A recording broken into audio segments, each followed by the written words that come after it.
com a presidência como assessora teológica há 1 ano. E antes eu trabalhava na Pela Betânia. Vocês se conhecem, se alguém já ouviu falar, né? Em Taquari, é uma instituição da nossa igreja que cuida de pessoas com deficiência e pessoas, principalmente pessoas, então, idosas, né? Com ou sem deficiência. Então, os últimos 7 anos, meu trabalho foi lá. Um trabalho de grande aprendizado, né? Nunca é demais a gente aprender mais na vida da gente, né? Então, é isso, mais ou menos, da minha trajetória breve. E acho que é isso, né, pastora Adelso? Seria, né?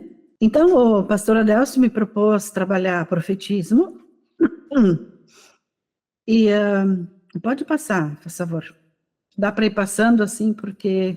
Então, eu optei em trabalhar alguns profetas do 8º século, sempre antes de Jesus Cristo, né? Porque a profecia, ela é um movimento conhecido no Antigo Testamento. No Novo, o João Batista, né? Ele era também conhecido como as pessoas chamavam ele de profeta muitas vezes, porque estavam acostumadas, desde o Antigo Testamento, à ação profética de pessoas, então, que estavam atuando junto com o povo. Para mim, eu decidi pegar Amós, Oséias, alguma coisa de Miqueias e também de Isaías, porque esses justamente são profetas do 8º século, significa 700 e pouco, né, uns antes, uns depois, uns bem no tempo em que Israel é derrotado vamos dizer, também pelas políticas internacionais, Israel e depois Judá também, né? Então, quem foram esses profetas? Que faculdade eles fizeram, né? Qual era o estudo deles? Qual era, assim, digamos assim, o especial que eles tinham, né? Os profetas. Porque do Novo Testamento, nós conhecemos os escribas, né? Que eram pessoas letradas, os fariseus, que eram pessoas, assim, muito engajadas também a partir do estudo que elas faziam, um estudo, assim, bem rigoroso, né? Os escribas, principalmente. Então, quem eram esses profetas? E essas profetisas, no caso aqui, só profetas. Eu coloco ali que são pessoas comuns, como você, como eu, pessoas que estão ali vivendo a realidade do dia a dia.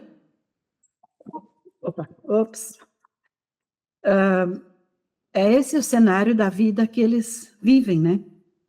Eles refletem, então, essa realidade bem concreta, bem pé no chão, que eles estão, então, vivenciando em sua época, em seu contexto. Então, o que a gente poderia dizer assim, que eles trazem dores e sofrimentos, mas também não só dor e sofrimento, eles trazem, vamos dizer, a utopia, o sonho que aquelas pessoas tinham.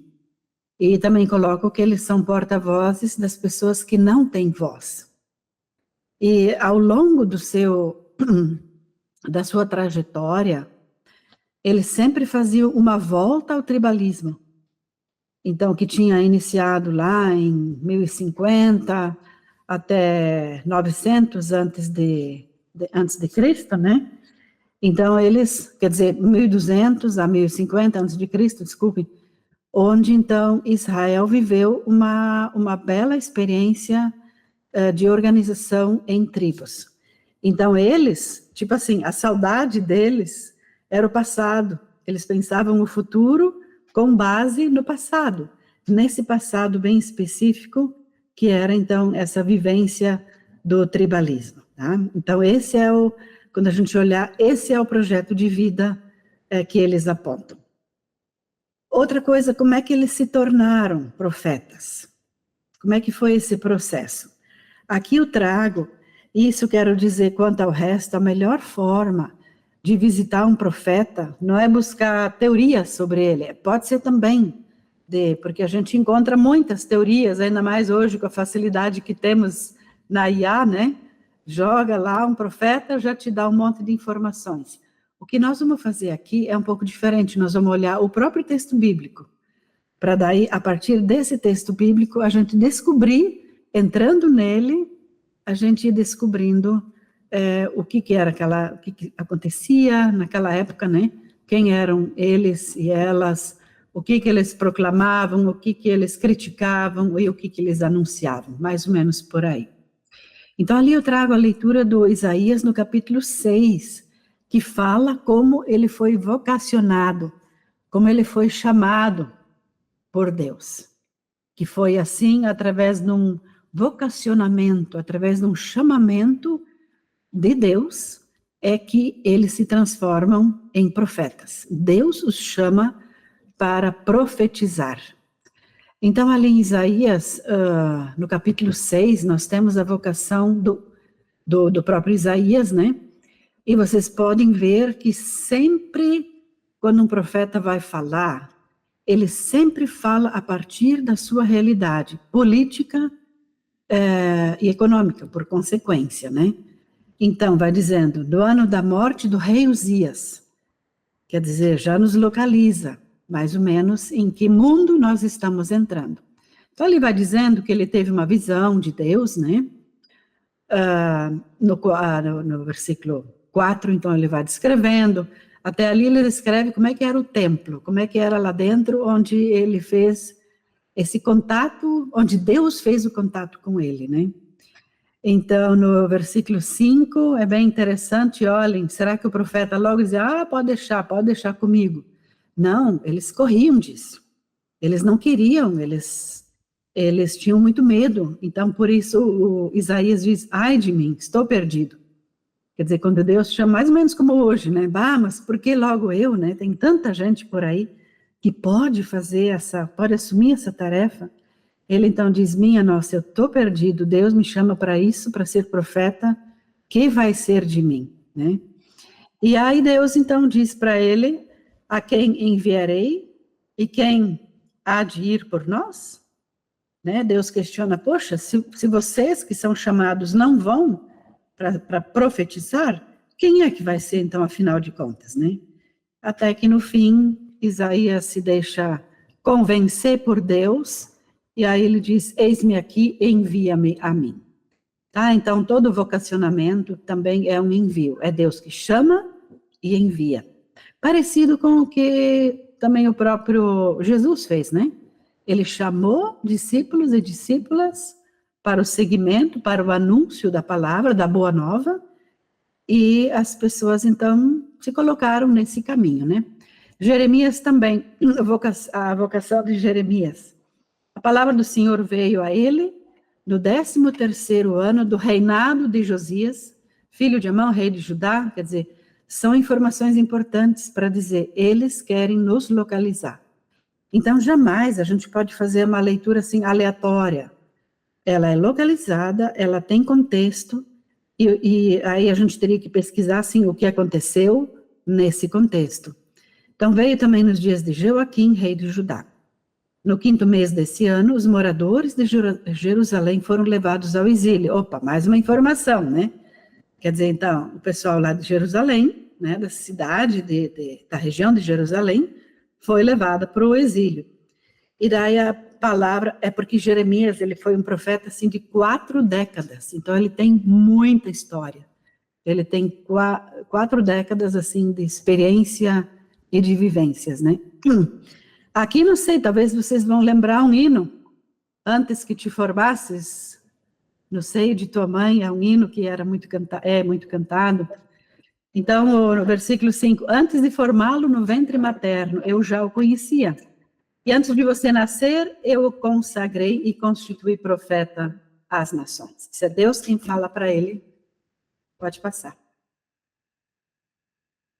Então, olha o que Jeremias diz. Naquela pergunta, será que Jeremias logo disse, pode deixar, eu estou aqui, você me chamou, Deus, pode deixar por minha conta agora. O que ele diz? Senhor Deus, eu não sei falar, eu não passo de uma criança. Se ele ficou 40 anos profetizando, que idade será que ele tinha, né? Ele se considerava ainda uma criança. Então, isso é muito sério se a gente pensa hoje também no trabalho, assim, com jovens, né? Quer dizer, ele achava que ele não passava de uma criança. Como é que ele vai agora ser profeta? Daí Deus diz para ele, não diga, não passo de uma criança. Porque a todos a quem eu o enviar, você dirá, e tudo o que lhe ordenar, você falará. Não tenha medo de ninguém, porque eu estou com você para livrá-lo. Isso também é algo bem, indica alguma coisa, significa que se Deus vai livrar ele, além de Deus falar por ele e colocar as suas palavras na boca de Jeremias, Deus vai ter que livrar ele do que será, né? Então também já é um indicativo de que o ser profeta não era nada fácil. Depois o Senhor estendeu a mão e tocou a minha boca. E o Senhor me disse, eis que ponho as minhas palavras na sua boca. Isso eu acho muito lindo, né? Também hoje, pessoas que assumem, vamos dizer assim, o trabalho, que assumem a sua vocação no seu trabalho, né? Vamos dizer assim, elas têm a alegria de que tudo aquilo que elas têm como desafio, elas contam com Deus, né? Veja, hoje eu constituo sobre as nações e sobre os reinos para arrancar e derrubar, para destruir e arruinar, e também para edificar e plantar. Então, esse é o lado, assim, bem crucial, né? O que ele teria que arrancar e derrubar? Hoje a gente não fala uma linguagem tão direta, né? A gente fala mais em desconstruir, né? E construir. Mas ali, para ele, realmente foi Deus dizendo para o Jeremias, ele constitui Jeremias como profeta sobre as nações para arrancar, derrubar, destruir e arruinar, mas também para edificar e plantar. Pode ir. Não era profeta Moisés, mas ele fez o mesmo processo. E no tempo dele, ele foi um grande líder, né, ao lado de outros, não o único. Então também Moisés, quando Deus o chamou, né, no capítulo 3, quando Deus o chamou, Deus diz, olha, eu preciso de ti, porque a aflição do meu povo é grande, eles estão lá no Egito sofrendo demais, e por causa dos seus opressores, conheço o seu sofrimento, e por isso Deus então desceu para libertar as pessoas da opressão do Egito, e fazê-los sair daquela terra e levá-lo a uma terra boa e ampla, terra que mana leite e mel. Então Deus dizendo isso, né? Pois o clamor dos filhos de Israel chegou a mim, e também vejo a opressão com que os egípcios os estão oprimindo. Agora venha, daí vem o chamado, né? Agora venha, eu enviarei a Faraó, para que você tire do Egito o meu povo, os filhos de Israel. Todas essas histórias são bem conhecidas, essa história da saída do Egito, né? Com tudo aquilo que daí primeiro o Faraó ia concordar, depois já voltou atrás, aí Deus mandou pragas, então tem a ver com aquelas histórias ali, depois no fim, onde eles conseguem fugir, né, do Egito. Então Moisés perguntou a Deus, quem sou eu para ir até o Faraó e tirar do Egito os filhos de Israel? Então entendem, ali de novo o próprio Moisés, ele questiona, poxa vida, eu sou tão pequeno, quem é que sou eu para fazer isso tudo, essa grandiosa missão de ir até no Faraó, eu falar com o Faraó, né? Isso era praticamente impossível, né? E Deus disse, sim, eu te escolhi, você vai lá. E não só para falar com o Faraó, mas para negociar a saída, a libertação, né? Do povo de Deus, ali das garras, vamos dizer assim, então, do Faraó. Passamos. Então, ali, o que nós dizemos é que a atuação profética é o seguimento ao chamado de Deus. Ele não surge do nada, ele não cai do céu, de algum lugar, assim, agora eu sou profeta. Ele também não é aquele, nós hoje temos também, a gente tem, pelo menos antigamente tinha essa fala, de que era o profeta do tempo, não sei se alguém conheceu isso. Alguém que dizia assim, olha, vai chover, olha, vai dar tempestade, olha quando a chuva vem daquele lado, costuma vir com temporais, né? Então, pelo menos na minha região, ali era conhecida essa expressão, é o profeta do tempo. Em si, não tem nada a ver com esses profetas aqui. Em primeiro lugar, porque eles são vocacionados por Deus, é Deus quem chama. faz parte da mística da fé. Se ele faz isso por fé em Deus. Não é outra razão porque ele aceite isso. Ele aceita porque Deus o chama e ele, então, corresponde a esse chamado de Deus. Então, quem não Deus chama, então, quem é que não iria profetizar? Quer dizer, quem é que não iria atender ao chamado de Deus? Daí Deus os fez ver, e ali eu tenho também um versículo 7, versículo 1, o Senhor Deus me mostrou o seguinte: eis que ele formava uma nuvem de gafanhotos no momento em que começavam a brotar as plantas da entre-safra, ou seja, a cultura tardia que vinha depois de concluída a colheita reservada ao rei. Mais uma vez, ali localiza, assim, bem, o que a gente pode tirar desse versículo aqui? É de que eles, vamos dizer assim, ele está dizendo, localizando concretamente, era na época da colheita, da entre-safra, e interessante ver que era uma cultura que vinha depois de ser concluída a colheita, reservada a quem? Ao rei. Né? Então, vejam, por ali ele já dá assim, um indicativo bem claro de que as pessoas naquela época tinham que reservar colheitas reservadas para o rei, né? Quer dizer, então, altos impostos que eles tinham que pagar através de produtos da roça, no caso, de colheitas. Podemos ir. Como já comentamos, a sociedade tribal era, assim, uma referência para eles.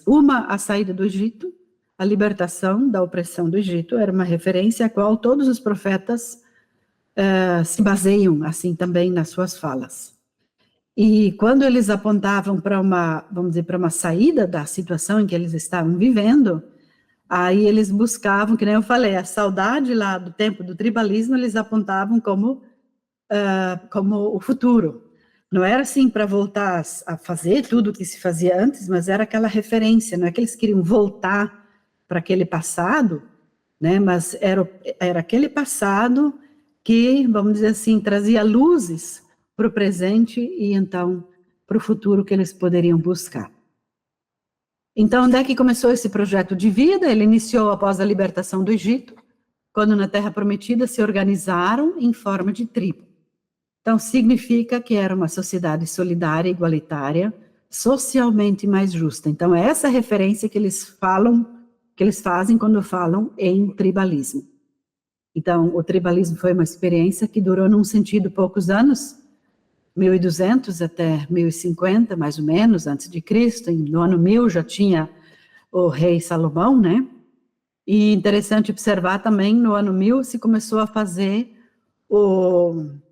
as anotações, começou a se escrever, por exemplo, a primeira e segunda reis, as histórias dos reis, como o título diz. Vocês vão encontrar lá na Bíblia, primeira reis e segundo livro de reis, né? Então, isso é tudo na perspectiva dos reis, porque ali pelo ano 1000, o rei mandou lá, então, escribas a anotarem as suas façanhas, né? Mas isso ainda não é, vamos dizer assim, isso é o lado vamos dizer, o lado do vencedor, tá? Não é o lado daquele que foi vencido. Com o passar dos anos, então, foi implantada a monarquia, Saul, Davi, Salomão, e com ela, com a monarquia, surgiram os profetas. Tá? Interessante, então, sempre a gente localizar nesse fundo histórico. O tribalismo nunca deixou de existir, tá? Mesmo com o reinado, mesmo com a monarquia, com o Estado organizado em forma de monarquia, o tribalismo sempre existiu. No interior, lá, porque as pessoas viviam em grandes clãs, né? Clãs, era toda a parentada ali que vivia junto, né? Então, eles eram os clãs e se organizavam assim, dessa forma, né? Foi, então, um projeto de vida levado adiante pelas famílias, pelos clãs no interior, longe das cidades. É o lugar onde cada um se sentava debaixo da sua figueira, como diz Miqueias. Então, ali eles viveram, assim, um tempo de fartura, um tempo de ter acesso a eles tinham a terra deles, né? E ali, então, eles plantavam, colhiam, tinham suas festas, sua organização. No tempo do tribalismo também tinha os juízes e as juízas, né? Onde, como não tinha rei, não tinha uma estrutura centralizada de poder, então eram as próprias pessoas do local que eram então as grandes lideranças, que se chamavam então juízes, juiz, juíza, né? Podemos ir. Então, lá no início do século VIII, temos o Elias e Eliseu. Eu falo deles porque eles se tornaram bem conhecidos, né? Algumas histórias que envolvem eles são bastante conhecidas, né? Dá para dizer assim que eles são profetas que ajudaram muitas pessoas. Por exemplo, tinha fome, né? Então eles iam lá e ajudavam, auxiliavam, ajudavam a ter condições de se defender na vida, né? Mesmo em meio à situação de fome, em meio à situação de injustiças, né? E eles já começaram com um movimento contra a monarquia, porque eles viam que a monarquia tinha muitos, vamos dizer assim, ela também se tornou opressiva. No início não tanto ainda, mas mesmo assim eles já percebiam esse esquema de opressão e já então eles faziam acusações, né, para os reis, tipo 800, vamos pegar uma data assim, 850 anos antes de Cristo, por ali, antes e depois, são esses dois profetas então.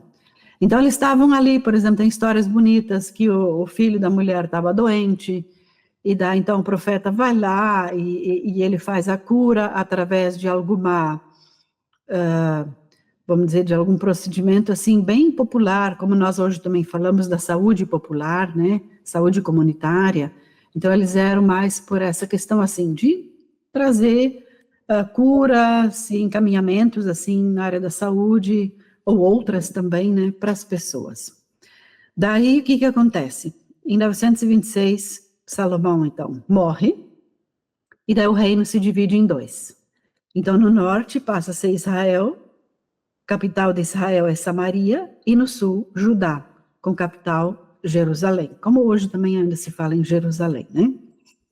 Então, quer dizer, Salomão morre e a briga pelo poder é muito grande. O Salomão também, ele foi um rei muito opressor. Por exemplo, para ele construir aquele grandioso templo, nossa, ali foi assim, foi uma exploração muito grande em cima das pessoas para se conseguir construir aquele templo, né? Então, hoje a gente olha, não no caso desse templo, mas a gente olha outras grandes obras, né? E daí a gente tem que se fazer essa pergunta, tá, mas quem é que construiu aquilo ali? Foi às custas de quem que se levantou essas hoje belas construções que a gente admira, né? Então a gente tem que ver ali que tem muitas mãos de muita gente trabalhadora, filhos vamos dizer, de agricultores que então estão ali construindo, né? Então é isso, norte Israel, Samaria então foi a capital, e no sul o reino de Judá com a capital em Jerusalém. Passamos. Eu não sei como é que tá, se estão conseguindo acompanhar, assim. Eu estou assim com uma gripe, né? Então eu não estou conseguindo também falar tudo de uma forma bem certinha. Sim, pastora, estou Então, entendendo. como? Estou entendendo. Ah, tá ok. Então eu coloco ali a questão do profetismo. Ele tem a ver muito, vamos dizer, nós já falamos da vocação, eles são vocacionados diretamente por Deus para uma tarefa específica. O profeta ele está historicamente localizado e ele passa essa informação para nós, apesar de que a Bíblia é um livro que ele traz o testemunho das pessoas. Ele não quer ser estudado como um livro histórico, né? Ele não quer ser uma fonte de pesquisa histórica. Mesmo assim, ele traz informações que para nós são importantes, né? Então, os profetas, o que afinal eles fazem? Eles proclamam a vontade de Deus. é o projeto salvífico que Deus tem, né, para aquele povo, para as pessoas naquele local. Então, o plano de Deus sempre é um plano que é para salvar, né? Nunca é para, vamos dizer assim, arrasar, né? Isso é muito importante para hoje, né, gente? Porque muitas vezes hoje, a gente, fazendo certas interpretações do Apocalipse, a gente joga isso lá para o futuro e acha, opa, Deus agora vai acabar com tudo. Quando, na verdade, Apocalipse trata de uma realidade presente naquela época, né? E não tem nada sob a opressão do Império Romano. Então, não tem a ver com o futuro. O futuro é o plano salvífico de Deus. É o plano para salvar e jamais para destruir. Jamais para pôr fim, tá? Então, por isso, os profetas, eles são contundentes na denúncia. Tipo assim, meias palavras não bastam. Eles vão direto ao ponto. Eles são sonhadores do novo céu e da nova terra, que nem Isaías traz isso muito, né? Onde habita a justiça. No Novo Testamento, por exemplo, em 1 Pedro, 2 Pedro, isso também em apóstolos, em seguidores de Jesus, isso também está muito presente. Esse novo céu, esse céu renovado e essa terra renovada, que o novo significa isso, não é que vai destruir tudo e vai fazer tudo novo, vai reconstruir, vai renovar, né? Porque ali vai haver paz e justiça. Então, ali de novo, profetas do 8º século, no reinado de Israel, então, Samaria, e no reinado de Judá, chega a seu auge e ao seu fim. Então, eles fazem toda essa trajetória, assim, né? É um leque, assim, que se abre com toda a glória do império, do império, melhor dizendo, da monarquia, né? Mas eles se consideravam também um impériozinho, né? E o profetismo acaba quando chega o seu final. Depois segue no período do exílio. Daí nós temos, por exemplo, Ezequiel, que está no período do exílio. Jeremias também, ele está assim, entre os que ainda estavam em Israel, depois ele vai para o Judá, né? Mas Judá. E depois ele segue junto com as pessoas para o exílio, mas ele está assim, entre terra de Judá, né? E lá em Jerusalém, e exílio. Então, o Reinado do Sul é derrotado em 597 pelos babilônios em 587. A elite é levada ao exílio, permanecem os pobres da terra, os remanescentes. Pode passar, isso era uma informação assim. Agora nós vamos visitar um dos profetas, que é Amós. Não sei se já leram, né? Alguma coisa de Amós. Ele também localiza, ele diz quando ele atuou como profeta e o que ele fez, então, né? Palavras de Amós, que viveu entre os pastores de Tecoa, as quais viu a respeito de Israel, ou ali a respeito de contra Israel, Reino do Norte, nos dias de Uzia, rei de Judá, né? E nos dias de Jeroboão, em 787 a 746. Isso, então, é o período lá do Jeroboão. Tá ali outras informações ainda sobre os reis, 2 anos antes do terremoto. Então, significa que lá ele trabalhou mal e mal 2 anos. Mal e mal 2 anos. O Amós, ele vem de uma sabedoria lá do interiorzinho, do interior, assim. Né? A gente às vezes pensa, mas lá do interior vem alguém com conhecimento, com sabedoria. Ele vem lá, os clãs, eles tinham muita questão do saber, eles compartilhavam o saber e refletiam sobre isso. Eles não só narravam histórias antigas, mas eles atualizavam, sempre do ponto de vista, assim, do que essa história que os anteriores viveram, por exemplo, do Êxodo. O que essa história do Êxodo, qual é o seu significado hoje, no caso, para eles, né? Então, ele era do sul, na verdade, mas ele profetizou no norte, em Samaria, a capital, e também em Betel e Gilgal. Ali em Betel e Gilgal, Betel tinha um centro cultural, da onde ele foi expulso. Então, ele começou a pregar lá, não aguentaram as palavras dele, né? E expulsaram ele de lá. Ali eu trago a referência, a gente não consegue olhar tudo, né? Então, quem quiser, outra hora pode olhar. A sua atuação foi breve, não deve ter sido muito além de 1 ano, e ali as informações que falam sobre isso. Então, como ali em cima, 2 anos antes do terremoto. Ele fala no capítulo 7, o versículo 14, ele mesmo diz: eu não sou profeta, nem discípulo de profeta, mas pastor de ovelhas e colhedor de sicômoros. Então ele diz isso para dizer, olha, porque tinha os profetas, que eram os profetas da corte, né, os profetas que aconselhavam lá os reis, né, então ele chega assim e diz, não me confunda, eu não sou nada disso. Quando ele diz, eu não sou profeta, significa, eu não sou profeta ali junto com a monarquia, né, e ele então, pode deixar ali, ele então era um trabalhador, ele tinha 3 ocupações, ele era vaqueiro, pastor de ovelhas, talhador de sicômoros. Era um trabalhador temporário. Sicômoro era uma frutinha, assim, tipo uma noz, e daí por que talhador? Porque tinha que, assim, talhar ela. Para poder tirar, era um serviço manual bem demorado, assim, né? Para poder tirar a fruta, o fruto, ou a castanha, ou a noz. A que nos leva a isso? Quem será que trabalhava com isso na época de Amós? Sabe-se que eram os pobres, as pessoas mais empobrecidas. Ali, então, tem as palavras em hebraico, que é o que identifica ele com os pobres. Ele é um Ni, um Ebion, um Dal. Então, com os pobres e suas lutas.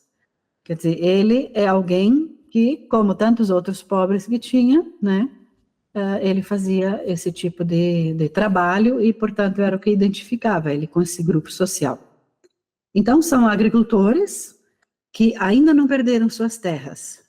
Eles ainda têm sua terra, estão ali trabalhando, estão produzindo. Lembro de antes que tinha uma colheita que era exclusivamente para os reis, né? Então, o tributo que eles tinham que pagar era muito alto. A literatura profética, como é que ela se dá? Não se escrevia o texto bíblico, o texto que nós temos na Bíblia. Não se escrevia. Por quê? Porque, geralmente, eles não sabiam escrever, os profetas. Eles, como a gente diz assim, eles eram iletrados. Então, o que se escreveu, o que nós temos na Bíblia, foram grupos depois que reuniam esse, vamos dizer assim, esse saber profético e anotaram isso, foram fazendo anotações, foram escrevendo.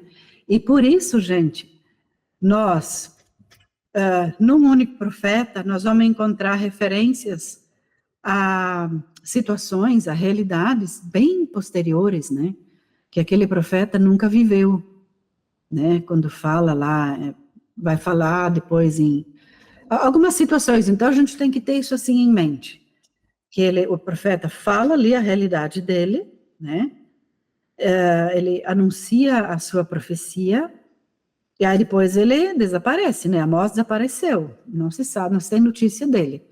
E aí depois um grupo de, provavelmente, discípulos, né, pega e começa a refazer o registro. E tardiamente também ainda incluem algumas informações, né. O forte deles, inclusive, era então realmente a vocação.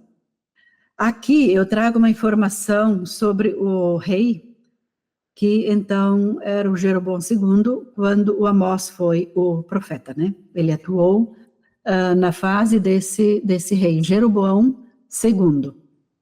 Então, conforme Anais dos Reis, foi um general que se tornou conhecido como expansionista. Essa informação a gente tem lá dos Anais dos Reis, né? Primeira e Segunda Reis, no caso aqui, Segunda Reis.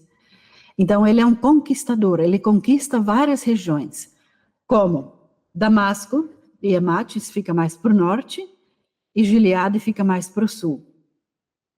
Para que ele queria? Para que ele expandiu o seu império?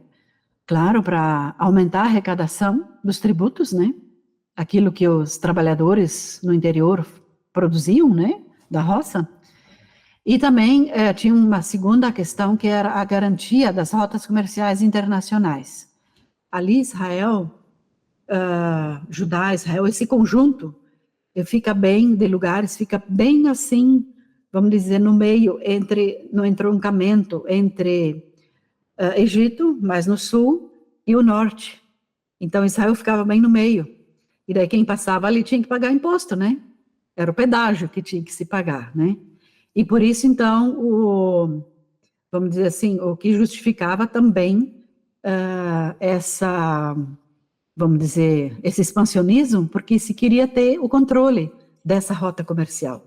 Então, as pessoas ainda hoje vão, porque de um lado é o mar, do outro lado é deserto. Então, é só um caminho que tem por ali, né, para se chegar, para se circular entre sul e norte, né. E desse expansionismo, então a gente pensa, mas que bom, ele foi um rei muito para frente, né. Então, desse expansionismo a gente tem algumas notícias de crimes de guerra que foram praticados, né? Isso, pelo visto, assim, era muito comum por eles naquela época, né? Ali tem massacres de civis, porque ali tem uma referência a trilhados com trilhos de ferro. Quer dizer, eles chegavam num lugar assim e não sobrava nada naquele lugar, né? Então eles eram trilhados com trilhos de ferro. Muito forte também, vejam bem, né? É o massacre de mulheres e mães.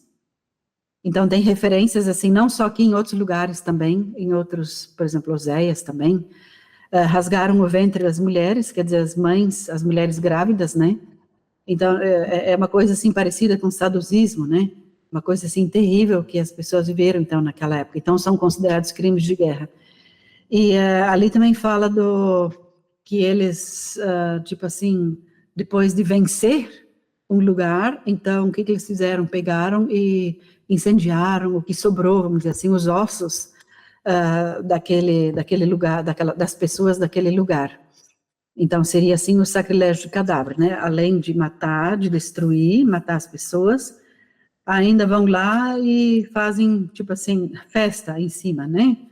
Quer dizer, aliás, aqui é uma coisa interessante, esses dias alguém perguntou a gente questionou, né, sobre o que significa isso, né, o que quer dizer isso, né, mas, então, parece que é mais por aí assim, né, que, então, cadáveres eram expostos assim, e iam lá e botavam fogo e essas coisas assim, né, tá? Vamos passar. Aqui alguns textos, na frente sempre tem a referência do capítulo e daí o versículo. Eu não coloquei sempre Amós, tá, porque até não precisa, né? Então, ainda falando das proezas colonialistas, que renderam a fama de soberano bem-sucedido para o Jeroboão, ele conseguiu fazer uma economia esplendorosa, que na verdade favorecia quem? As elites locais, com sua ganância, seu luxo. Então, em 3,15 nós lemos, derrubarei, quer dizer, ali já é a denúncia, é o que Deus iria fazer. Lembra lá, o Isaías, ele foi chamado para derrubar, né?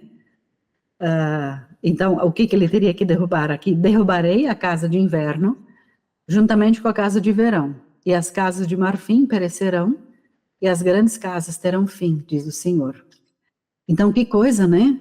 Se por um lado, lá na roça, as pessoas tinham que trabalhar cada vez mais e mais para sustentar esse Estado, né, no caso a monarquia, lá na capital, em Samaria, as pessoas estavam vivendo do bom e do melhor. Mas sempre temos que perguntar, essas casas de inverno, casa de verão, casa de marfim, imagina o luxo que era aquilo, né? No capítulo 4, ouvi essas palavras, vacas de Bazã, que estáis no monte de Samaria, que oprimis os pobres, que esmagais os necessitados, que dizeis a vossos senhores, dai cá e bebamos. Ali eu fiz uma observação, fala em vacas de Bazã, mas ali, além de criticar as mulheres que estão usufruindo de toda aquela riqueza que está sendo construída ali no reinado, né, às custas do povo empobrecido, né, ali os sufixos são todos masculinos, o que significa, quando fala que oprimis aos pobres, esse sufixo é masculino. Então, a gente diria assim, fazê-lo, então seria um sufixo masculino, né? Assim é no hebraico, então. O sufixo é que caracteriza se é masculino ou se é feminino. Então, todos os sufixos ali são masculinos, não para... Ah, ali faltou uma letrinha. Não para isentar as mulheres, né? Mas exatamente para dizer, é todo um sistema de governo que está sendo questionado ali, tá? Então, imagina, oprimem os pobres, esmagam os necessitados, né? É uma realidade muito dura. Capítulo 5, versículo 11. Portanto, visto que pisais o pobre e deles exigis tributo de trigo, edificastes casa de pedras lavradas, mas nelas não habitareis. Vinhas desejáveis plantastes, mas não bebereis do seu vinho. Tá? Então, assim, é uma ameaça contra eles que estão ali, fizeram toda uma, vamos dizer, uma situação ali de usufruir de toda uma riqueza construída por uma nação constituída de tanta gente, de agricultores lá que tinham então que plantar, colher, entregar o tributo, né? Isso é uma palavra assim, o tributo, o que é isso? O tributo é a mercadoria, é o feijão, é o arroz, é o vinho, o suco, é tudo que o lavrador, ou que o agricultor produz, ou a família, né, o clã produz, e disso então ele tinha que entregar altos tributos para o governo. Daí ainda o 6:4, ai dos que dormem em camas de marfim e se estendem sobre os seus leitos e comem os cordeiros do rebanho e os bezerros do meio do curral.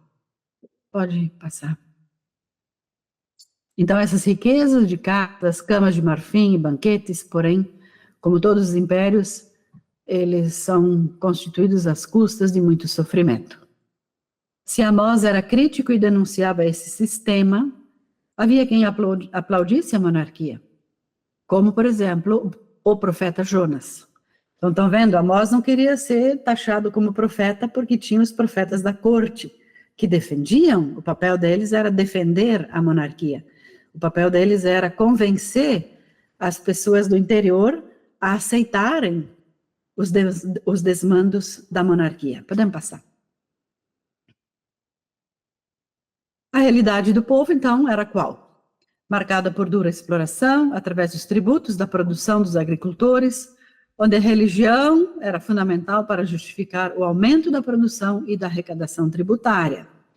A religião, como hoje, né, gente, teve um papel fundamental. Vinde a Betel, Betel é o santuário, e transgredi a Gilgal e multiplicai as transgressões. E cada manhã trazei os vossos sacrifícios e os vossos dízimos de 3 em 3 dias, e oferecei o sacrifício de louvores do que é levedado, e apregoai as ofertas voluntárias. Então, é o papel da religião ali.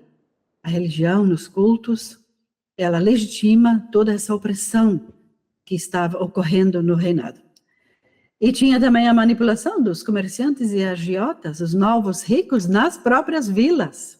Não é que tudo estava concentrado na cidade, vamos dizer assim, porque lá a cidade era pequena, cercada por um muro, então lá dentro era a moradia de quem? Do Palácio Real, né, dos monarcas, do exército, e o templo, eram as principais grandezas, vamos dizer assim, da cidade, né? Mas também tinha no interior, né, os seus, vamos dizer assim, emissários, né?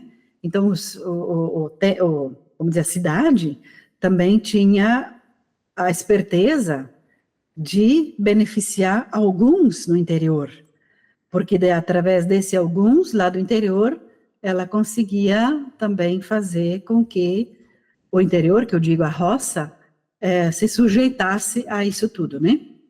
Então, ouvi isso, vós que tendes gana contra o necessitado. Olha só, ter gana do necessitado. E vocês destroem os pobres da terra. Então, os agricultores são os pobres da terra, né? Dizendo, quando passará a lua nova para vendermos o grão, e o sábado para abrirmos os celeiros de trigo, diminuindo o efa e aumentando o ciclo, a balança enganosa, né? E procedendo dolosamente com balanças enganosas, para comprarmos os pobres por dinheiro e os necessitados por um par de sandálias, e para vendermos o refúgio do trigo. Quer dizer, quando é que vai passar essa lua nova para a gente poder, então... Lua nova era uma festa que eles tinham, né? Então, para a gente poder efetuar, para a gente poder, então, executar toda essa nossa malandragem, é isso que está falando ali, de roubar na balança e etc e tal. Passamos.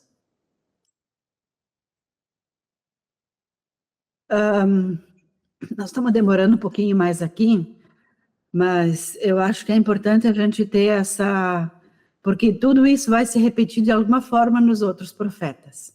Tá? Então, a gente está indo aqui para alguns textos, porque daí fica um pouco claro, situado, assim, mais ou menos, no contexto em que os profetas do 8º século agiram, profetizaram. A violência era uma coisa brutal, era horrível.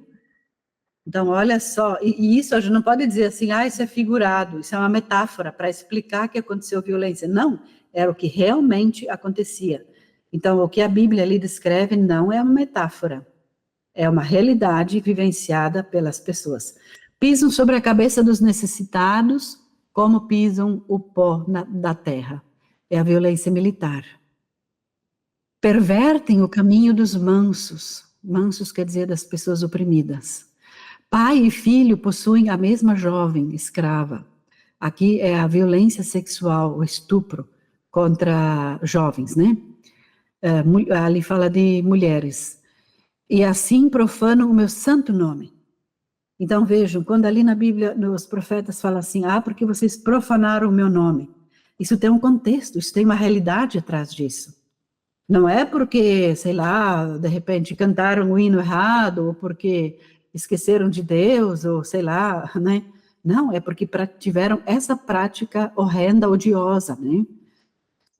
No 5:2, caiu a jovem de Israel para nunca mais se levantar. Está estendida na sua própria terra e não há quem a levante.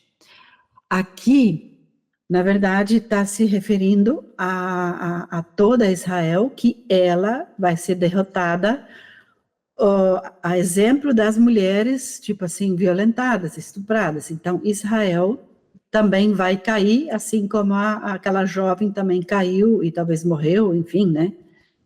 Então, a violência dos juízes. Os juízes vendem o justo por dinheiro e condenam o pobre por um par de sandálias. Tá? Então, o lado judicial ali também está muito claro, né? O que se praticava na área judicial. Vocês estão transformando o direito em amargura, em alosna. Ali fala literalmente alosna. Não sei se todos sabem o que é alosna, mas em amargura, diz na Bíblia mais na linguagem de hoje. E atirando a justiça ao chão. Vocês odeiam aquele que defende a justiça no tribunal e detestam aquele que conta a verdade. Passamos.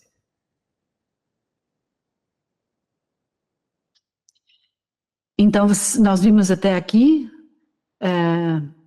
em parte, a denúncia do profeta, em parte, o próprio Deus, que diz, olha, isso não vai continuar sempre assim. E o profeta, então, tem que transmitir, tem que anunciar essas palavras. Amós, provavelmente, ele ia numa praça pública, lá, né, em Samaria, no norte, né, lembrando que nós estamos lá, ele ia lá e profetizava essas palavras, né. Então, a questão ali, o leão rugiu, quem não temerá? O Senhor Deus falou, quem não profetizará? Proclame nos palácios de Adode e do Egito.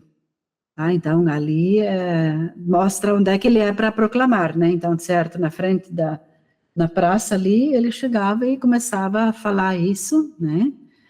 E dizendo, Israel não faz o que é reto, né? Então, enfim, podemos passar. Ele dizendo, lá vocês aqui estão acumulando coisas, né? Violência é o que mais vocês praticam, os saques que vocês fazem, né? Quer dizer, tudo são coisas, então, que o profeta denuncia.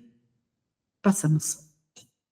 Tá, profeta, então, ele só denuncia, não tem projeto de alguma coisa no porvir, ou na atualidade, na verdade, na atualidade do profeta. Então, ele diz, tem muitas palavras que nós conhecemos de hoje, então, em que contexto ele diz essas palavras? Pois assim diz o Senhor, a casa de Israel, busquem a mim e vocês viverão. Ou seja, arrependam-se, e busquem a Deus, naquilo que realmente é o plano, é o projeto de Deus. Busquem o Senhor e vocês viverão. Do contrário, ele romperá na casa de José como um fogo que a consome, e não haverá em Betel quem consiga apagá-lo. Busquem o bem e não o mal, para que vocês vivam. E assim o Senhor Deus dos Exércitos estará com vocês, como vocês dizem. Então está muito claro assim o discurso de, vamos dizer assim, aqui a saída seria buscar a Deus. Viver o projeto social condigno com a vida das pessoas, né? Odeiem o mal e amem o bem. Promovam a justiça nos tribunais, talvez o Senhor Deus se compadeça do remanescente de José. Tá, vamos adiante, né? Um pouco do profeta Oséias, acho que podemos resumir um pouquinho mais. Oséias, ele profetiza logo depois de Amós. Amós, não se tem mais notícias dele, né? Então, Oséias é do norte.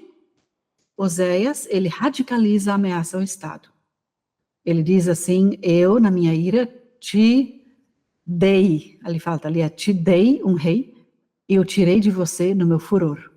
Ou seja, Deus até pode ter dado, porque se diz as autoridades, né? Deus quem concede as autoridades para nós. Então, ali diz assim, peraí, Deus deu um rei para vocês na sua ira, né? E vou tirar ele, e está tirando ele com furor. Então, o que ele faz? Ele denuncia a opressão das mulheres pelos interesses da monarquia, legitimado pela religião. É interessante fazer um estudo só sobre Oséias. Tá? As mulheres são as mais afetadas pelos desmandos da monarquia. Se precisava de força de trabalho, por um lado, né? E se precisava de gente para o exército. Então, as mulheres, nos ritos que eles tinham, nas festividades, junto à eira é o lugar assim em cima, um lugar mais alto, onde eles colocavam a produção colhida, né? As colheitas. E daí tinha festas, tinha alegria, diversão. E ali, então, as mulheres jovens eram prostituídas para elas terem mais filhos, para o Estado poder tomar esses filhos. Ali embaixo eu coloco, isso é a prostituição, né?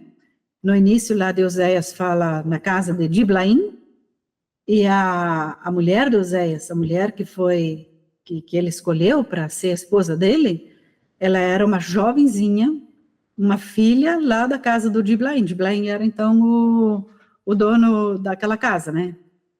Onde tinha essa jovem, e ele, então, teve que entregar a sua filha para isso, né?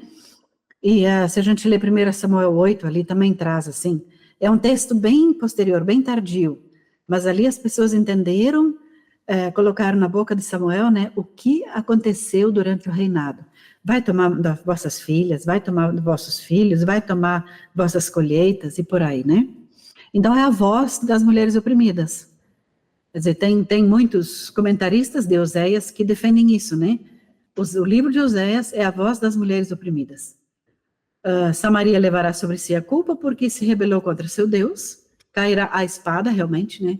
Seus filhos serão despedaçados e as suas mulheres grávidas serão abertas ao meio. Podemos passar. Então, quais são os conteúdos? Oséias traz a questão da misericórdia, um conteúdo muito caro também para Jesus, né?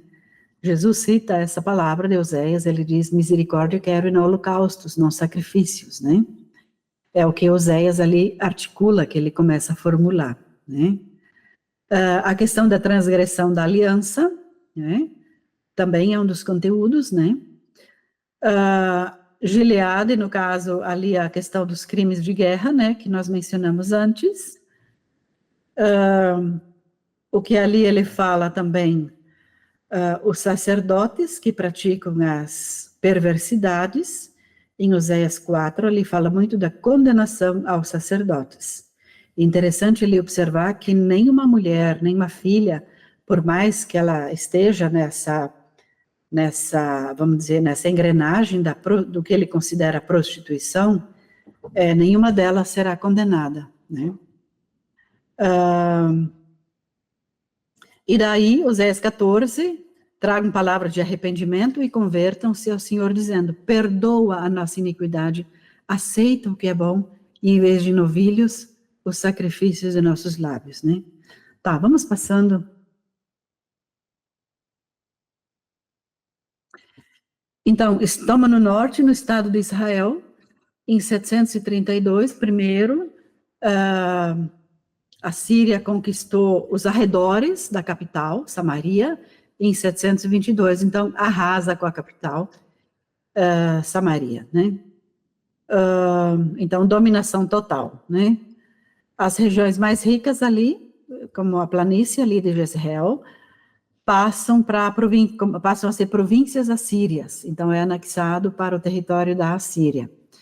A gente tem que ver, assim, que lá naquela época tudo foi destruído, ok, mas o pessoal que trabalhava os agricultores, né, muitos fugiram, uns fugiram para o Egito, fugiram para o sul, para o estado do sul, né, Judá, e subiram as montanhas, né, fugiram para os morros, para as montanhas, para ali continuar tocando a sua vida, né.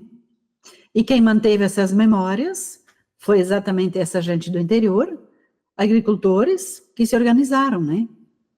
Tudo acabou, então, a grande monarquia do norte acabou, vamos dizer assim, fim de papo, agora a gente tem que dar conta, nós mesmos é que temos que nos virar, né? E foi o que então eles fizeram. Aí eles começaram a se reorganizar, inclusive ali, eu destaco ali, Oséias 11, 1 a 4, fala dessa reorganização, onde ali as mães chamam a turma que está ali, os remanescentes, os que sobraram, né? As mães chamam e dizem, olha, do Egito Deus nos chamou, agora nós vamos se reorganizar e vamos de novo ser o povo de Deus. Quer dizer, então, são assim, é bem interessante isso, né? Que na hora nas piores horas, é que as mães ali, elas afloram mais, e em torno delas vamos dizer assim, se tem força ou se fortalece a resistência das pessoas. O Miqueias, agora nós vamos para alguém do sul, o profeta Miqueias. Ele é interior, é da roça, ele vive uma situação semelhante a Amós, mas vem de uma geração já posterior, inclusive de Isaías e de Oséias. O Miqueias, ele fala muito em meu povo, isso é uma característica dele. Ah, meu povo, né? Quem é esse meu povo? São os pequenos agricultores, empobrecidos e explorados, e ele expressa muita solidariedade, né? E aí ele diz, por isso lamento e choro, ando descalço e nu, faço lamentações como os chacais e pranteio como os avestruzes, né? Porque as feridas de Samaria são incuráveis. O mal chegou, quer dizer, as feridas de Samaria, entende? Samaria já está destruída, né? Ele está no sul. Então ele busca essa referência. Ele diz, olha gente, olha como as feridas lá de Samaria são incuráveis. Lá já acabou tudo, né? E estendeu-se agora até Judá e Jerusalém. Então, tudo aquilo que aconteceu em Samaria, ele está vendo que vai acontecer ali no sul também, no Reino do Sul. E aí ele diz assim, meu povo, o que foi que eu fiz? Responda, pois eu te tirei da casa do Egito, e eu resgatei da casa da escravidão, e enviei adiante de vocês líderes, Moisés, Arão, Miriam, passa.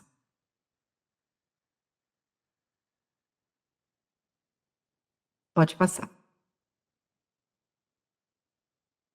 E daí ele diz, ele está cheio do Espírito do Senhor, cheio de justiça e de força, para declarar a Jacó, quer dizer, a Judá, a sua transgressão, e a Israel o seu pecado. Tá? Então, ele como profeta vai anunciar isso. Ele está pronto, Deus chamou ele agora vai fazer isso. Ele vai falar da transgressão de Judá e de Israel. Portanto, por causa de vocês, Sião será lavrada como um campo, e Jerusalém se tornará um montão de ruínas, e o monte do templo numa colina coberta de mato. Então a gente tem que imaginar toda aquela glória, aquela pompa toda, né, ali em Jerusalém, o grandioso templo de Jerusalém, né?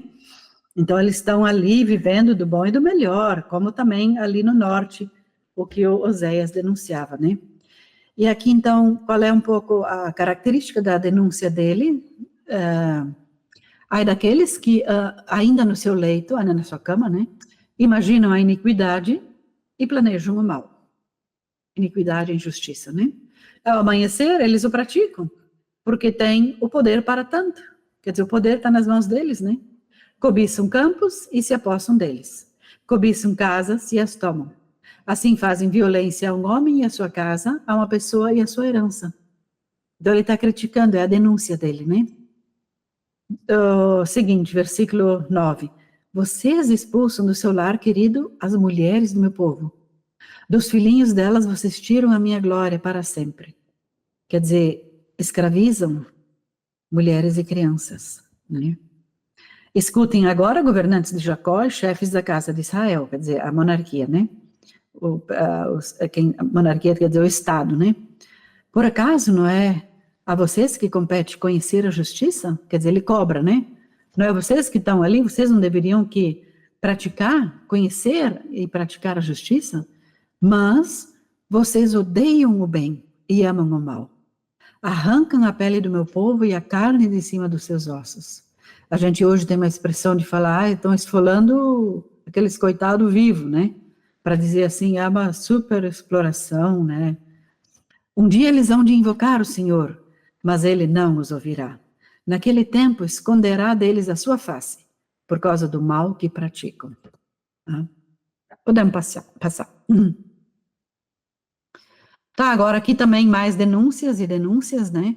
Eu acho que é interessante a gente fazer uma ligação com, ali fala muito em Sião.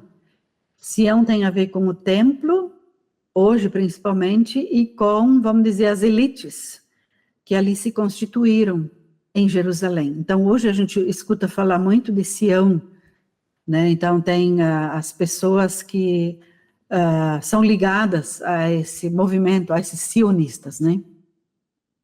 Então, os seus cabeças dão as sentenças por suborno, e os seus sacerdotes, lembram lá de Amós? Os seus sacerdotes ensinam por interesse, e os seus profetas adivinham por dinheiro. Então, assim está a situação naquela época. Vamos passar. Vamos falar ainda em esperança, né? Ele julgará entre muitos povos e corrigirá nações poderosas e distantes.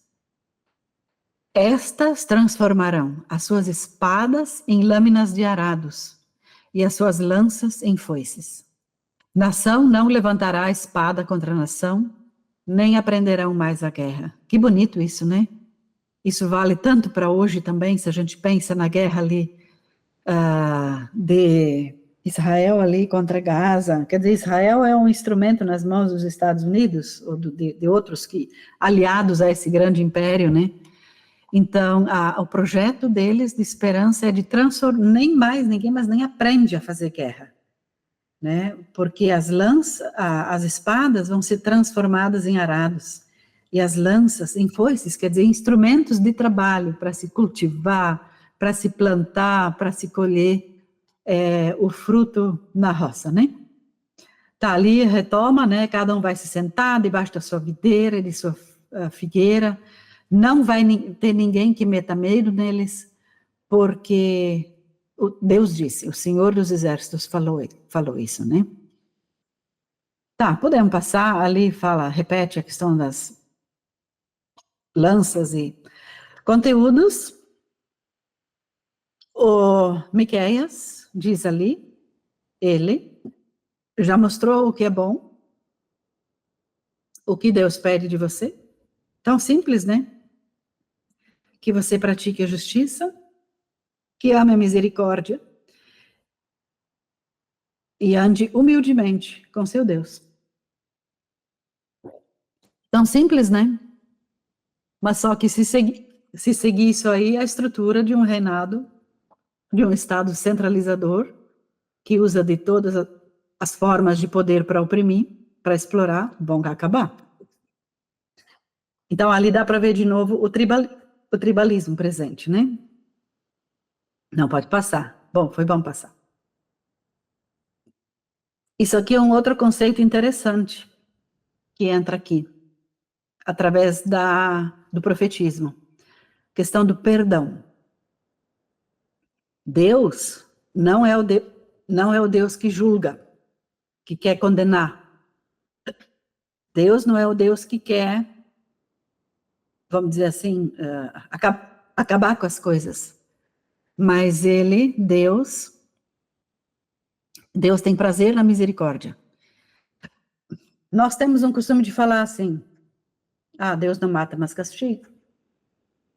Mas aqui diz que Deus não castiga, porque o prazer de Deus não está em castigar. O prazer de Deus está em ter misericórdia, está no perdão. O versículo 19 também diz isso. A compaixão, e Deus então vai destruir as injustiças. E a questão do pecado, né, bem interessante, né? Ele vai jogar os pecados nas profundezas do mar. Quer dizer, para nunca mais alguém achar. Chega de injustiça, chega de pecados, né? O lugar disso é lá no fundo do mar, para que nunca mais volte para a vida das pessoas. Tá, e daí a fidelidade, a misericórdia, né? Desde os dias antigos. Podemos passar. Não sei como é que nós estamos de tempo, talvez tenha que fazer, não sei, pastora Deus, daí você.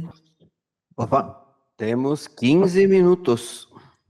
Eu não sei também se, como é que vocês costumam, qual é a estrutura interna, se alguém quer fazer um complemento, gostaria de compartilhar também. Sim, sempre depende de quem está assim falando. Se quer ainda terminar o conteúdo, deixar no final um tempinho para as pessoas comentarem. Normalmente é assim. Tá. Então, talvez mais rápido agora,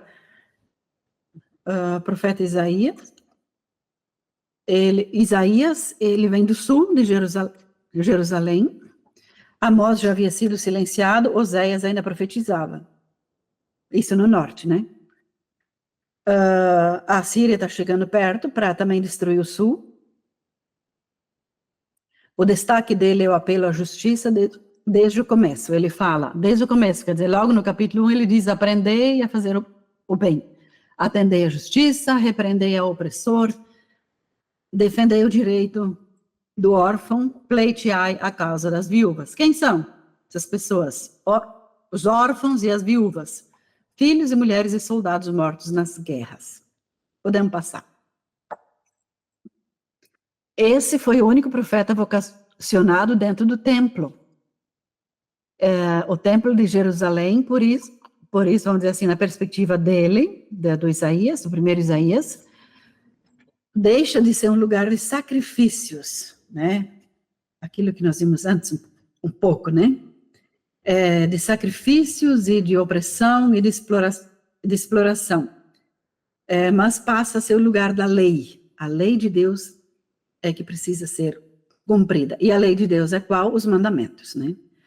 Também, o templo passa a ser refúgio dos pobres. Então, ali, o Senhor fundou Sião, e nela, os aflitos do seu povo encontram refúgio. Isso está também no Salmo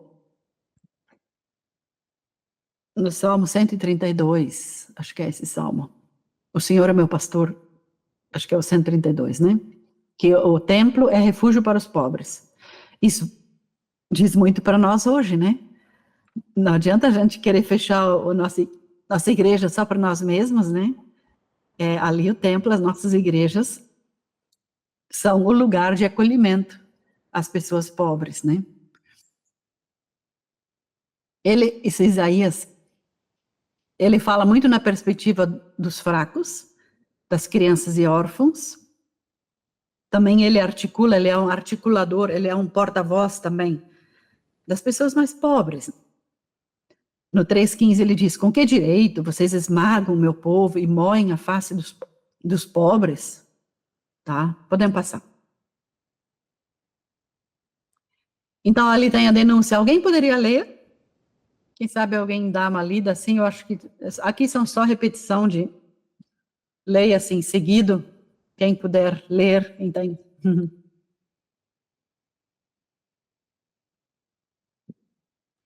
Então, se alguém quer ler, pode abrir o microfone e fazer a leitura, por favor. Uhum. Ou pode ler um pedaço e outra pessoa continua. Uhum.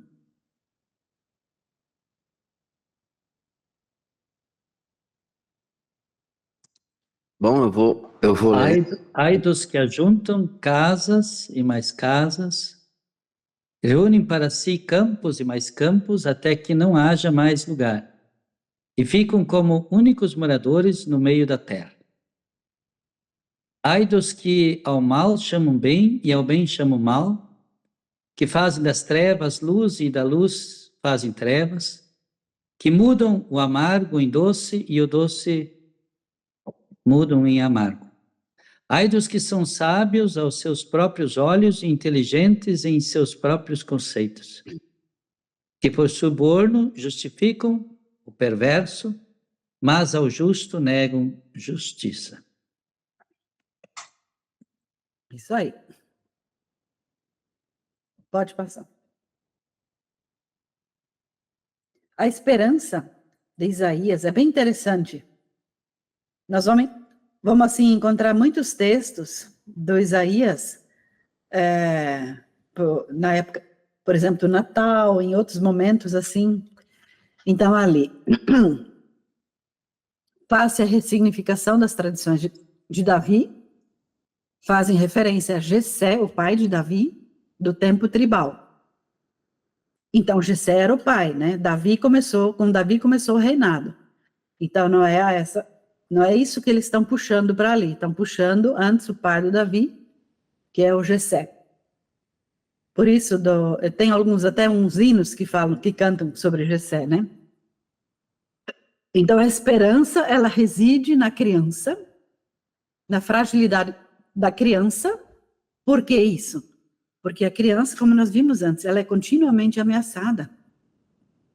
Quer dizer, ela não tem garantia nenhuma de sobrevivência, né? Ali eu até coloquei um hino da Cepa Brotou a Rama, né? Todo ele inspirado esse hino é todo ele inspirado nesse texto, né? As primeiras comunidades cristãs relacionaram isso tudo com Jesus Cristo. Quer dizer, desde a manjedoura, vejam, ali em Isaías fala muito da criança. Para o Novo Testamento, é como se fosse uma continuidade, né? Jesus, aonde que ele nasce? Como criancinha, lá em Belém, lá no interior, né? Então, tipo assim, é uma continuidade dessa história dos profetas, né? Podemos ir. Aqui, de novo, é a promessa, né? E a esperança. Onde fala, né, então, vamos dizer, de colheitas, e quem colhe vai poder ter o seu, vamos dizer assim, a sua colheita para si, né? Enfim, são várias, outra hora vocês podem também retomar isso aí, né? Vamos passar, então. Tá? Aqui, então, é o fim do estado de Judá, em 560, já começa em 587, então, ruína total. O templo todo é destruído, pode passar, colega. O templo todo é destruído. Aqui, o segundo Isaías, que são os capítulos 40 a 55, não se sabe da autoria. Esse ainda não conhece, assim, ele não conhece ainda a conquista da Babilônia pelos persas, né?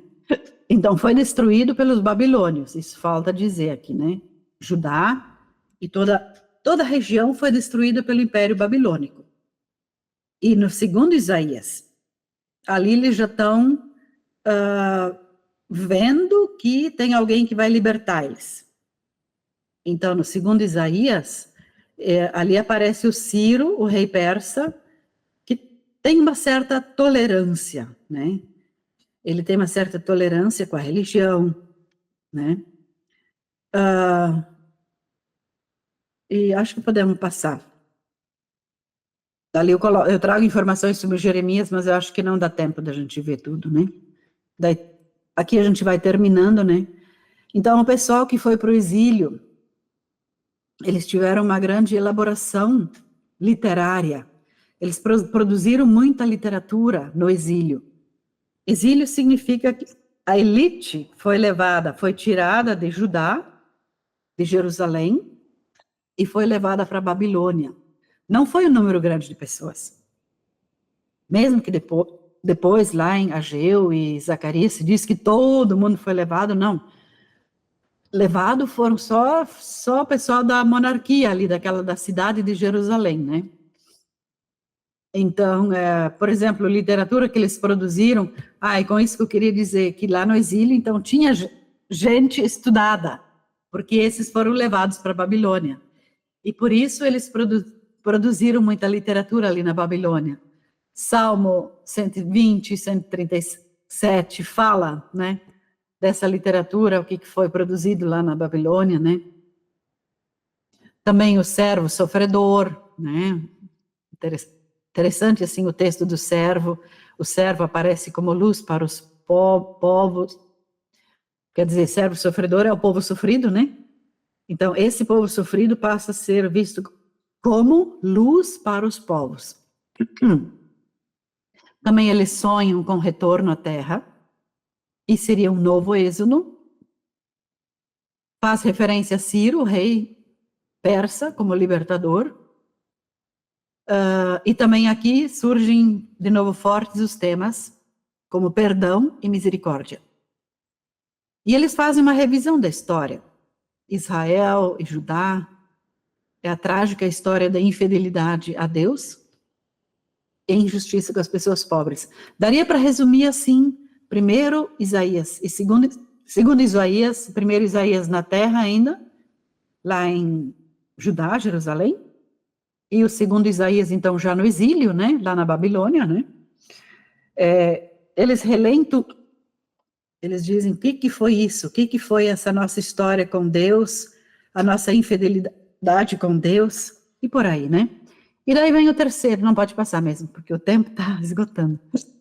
Aí vem o terceiro Isaías, capítulo 56 e 66, já é o período inicial do pós-exílio. Que daí eles puderam voltar para sua terra, né? Alguns nem quiseram ficar lá na Babilônia mesmo, né? Então, ali em Jerusalém é o tempo de reconstrução. Começa a reconstrução do templo, que havia sido destruído totalmente, né? No caso, Isaías 63. No final ali, dá uma olhada, eu coloco essa política do Império Persa, através de Ciro, eles concedem essa liberdade religiosa, mas que não é nada mais, nada menos do que, vamos dizer, uma forma que eles encontraram para dominar mais ainda o povo, né? Tá? Podemos passar.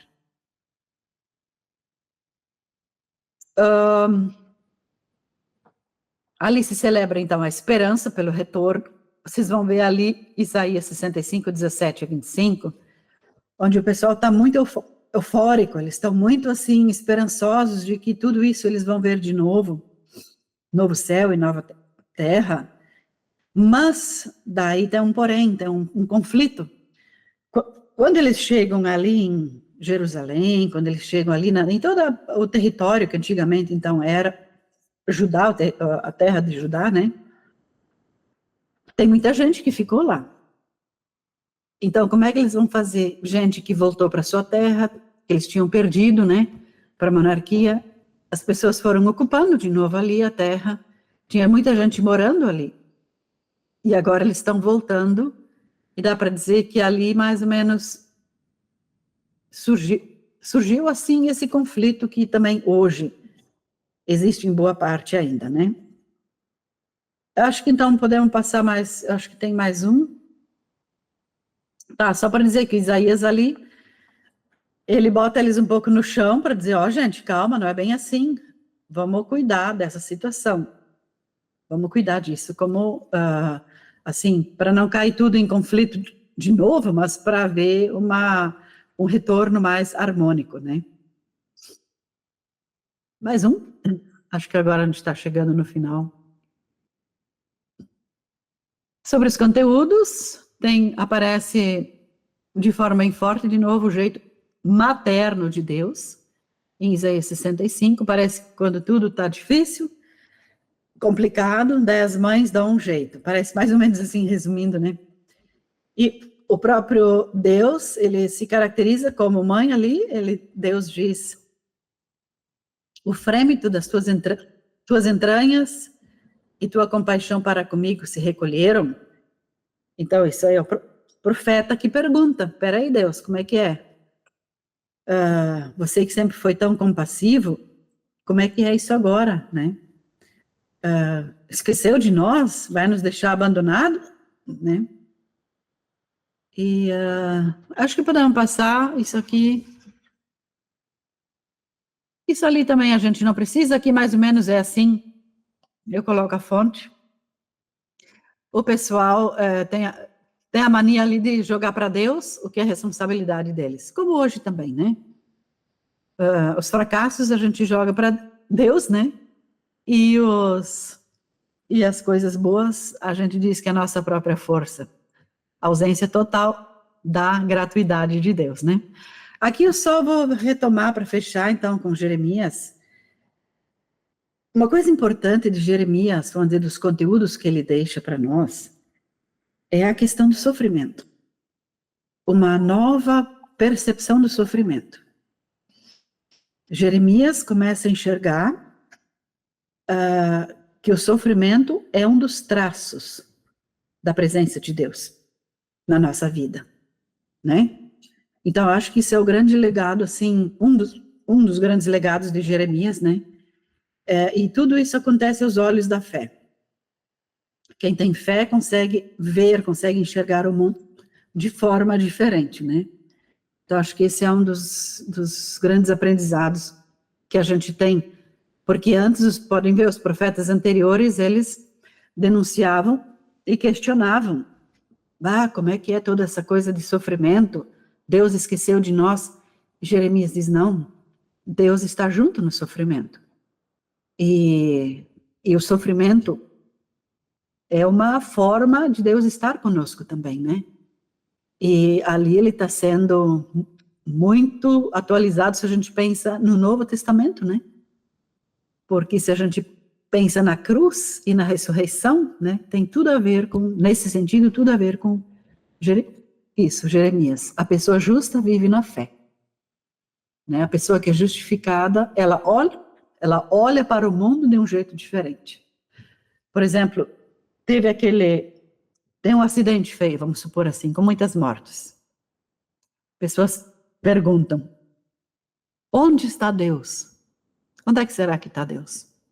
Está junto? Chorando junto, inclusive. Né? Então, isso é uma das grandes, vamos dizer, contribuições de Jeremias, que é tipo assim, essa virada na fé. Na compreensão que se tem da fé em Deus. Deus que ele caminha junto. Deus que faz parte da tua caminhada, né? E a fé, por sua vez, conduz, então, aos caminhos da paz e da justiça, né? Então, acho que é isso, então. Nós estouramos nosso tempo. Bom, vocês viram o que são os profetas bíblicos? Não tem nada a ver com adivinhar o futuro, ou dizer que agora tem um temporal e está o fim do mundo. Esse tipo de coisas, né? Temos que cuidar um pouco. Claro, lá no Apocalipse, que é um livro profético um pouco diferente, a gente tem que fazer uma análise. Futuramente vamos estudar Apocalipse, que segue essa tradição profética. Então, o profetismo, como a pastora Marli falou, ele é parte de a profunda e criteriosa análise da realidade, daquilo que existe. O profetismo, ele parte da realidade, ele faz uma análise da vida concreta das pessoas e suas relações. Ele olha para trás e ele vê lá atrás, na libertação do Egito, e como ela falou, na vida tribal, um jeito bem justo de se viver a vida, e ele tem isso como um modelo de vida justa. E como o profeta vê que na sua atualidade há muitas injustiças, ele aponta para os setores e para personagens que seriam os protagonistas destas injustiças e da prática da maldade. E aí ele aponta para o futuro, e ele aponta 2 futuros. Um futuro desastroso se não houver arrependimento e mudança radical de caminhos, e um futuro muito bom se houver arrependimento e mudança radical do jeito como as pessoas vivem, como a sociedade se organiza, e inclusive a religião. Então isso é profeta bíblico, não é dizer que o mundo vai acabar por causa disso, por causa daquilo. Claro que nós temos que cuidar, temos essa perspectiva da segunda vinda de Jesus, mas isso é outro assunto. Nós vimos esse profeta. Quando alguém vem querer adivinhar o futuro, dizendo que um irmão brigou contra o irmão, não sei o quê, e daí vai acontecer isso, não é bem assim. É bom que os irmãos parem de brigar, porque se eles continuar brigando, eles vão se destruir. E se eles se arrepender e fizerem as pazes, eles vão viver uma vida boa. Então, a presença de Deus está ali em criar uma espiritualidade de transformação, arrependimento e profundas mudanças. Assim eu vejo os profetas do Antigo Testamento. Então, o futuro depende muito do que nós fizemos hoje. Não sei se é isso, Marli. Sim, sim, exatamente, né? Depende de nós, depende da gente, né? É o que os profetas propõem, essa mudança radical, como você diz, né? E como ela não aconteceu, veio a destruição total, né? Sobre os 2 reinos, né? Exatamente. Então, as coisas ruins que acontecem, as dificuldades, não são exatamente um castigo de Deus, mas são resultado das práticas dos seres humanos por não cumprirem a vontade de Deus, de amar o próximo, etc. e tal, que a gente conhece, que são os mandamentos que foram dados quando o povo foi libertado da escravidão no Egito. Então foi dado preceitos, no novo modo de vida de vocês seguem estas regras, aí vai dar tudo certo na vida de vocês. Na medida que vocês não seguirem essas regras, vocês vão ter problemas. Isso mais ou menos que os profetas sempre se lembram também dos preceitos e das leis de Deus, não é? Então, e o fundamento dessas leis é a misericórdia, a bondade e a justiça. Isso tá. O grande tema do Antigo Testamento é a justiça. Tem o Gerhard von Rath, que é um estudioso do Antigo Testamento, ele fala que o tema do Antigo Testamento gira em torno da justiça. Então tem justiça de Deus, justiça das pessoas, mas o tema é justiça. Vocês viram novamente quantas vezes apareceu essa palavra. E vou deixar a palavra para o pastor Christian, né, o nosso vice-pastor sinodal, para fazer o encerramento. Tá bom, tá bom. Muito bem, primeiro agradecer a pastora Marli, que se dispôs a trazer aí o estudo da introdução sobre profetismo de uma maneira tão acessível para poder acompanhar, né? Então, muito obrigado. Pastora Delcio, obrigado por essa coordenação. E muito obrigado que vocês se inscreveram para participar. Sempre algo a mais para a gente saber da palavra de Deus, que a gente vai descobrindo, né? Para entender o que a Bíblia quer comunicar para nós hoje e o que ela significa, de que maneira nós podemos trazer a sua mensagem para o nosso contexto.